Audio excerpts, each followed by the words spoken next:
14. dan znanosti. Trenutno delamo modelček, robotike, avto in potem ga sami programiramo tako, kot ga želimo. Bomo tudi še z njim dirkali po hodniku. Mi tehnologija najbolje ne gre, ampak sem vesela, da se bom več naučila. Velikokrat naravoslovje in pa IKT avtomatsko povezuje z matematiko in matematika predvsem v višjih razredih ni več priljubljen predmet. Dobra novica je, da so slovenski učenci pri informacijski in računalniški pismenosti v splošnem nadpovprečni v primerjavi z vrstniki iz tujine. Slaba novica pa je, da so osmošolci lani dosegli v povprečju slabše rezultate kot osmošolci pred 10 leti, so pokazali izsledki mednarodne študije. Čeprav so slovenske šole praviloma dobro računalniško opremljene. Ko sem bila mlajša, sem hodila na računalništvo v šoli in so nas tam učili nek program Scratch in smo animirali različne stvari.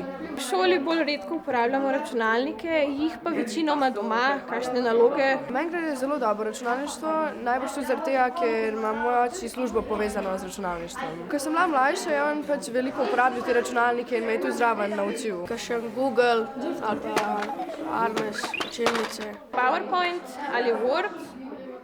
In to nekako to, kar znam. Erasmus Plus projekt Rosa smo v bistvu ga načrtovali z namenom, da bi naravoslovje in pa digitalne tehnologije približali učencem in učenkam, ravno zaradi tega, ker padajo rezultati naravoslovne pismenosti. Najbolj skrb vzbujajoč podatek raziskave je, da so slovenski učenci v primerjavi z vrstniki po svetu podpovprečni pri računalniškem mišljenju. Danes smo dobili zelo natančna navodila, kar mi je zelo všeč. Ker je pol bolj točno, pa lažje narediti. Bistvo računalniškega mišljenja ni v uporabi tehnologije, ampak v tem, kako se reševanja problemov lotimo.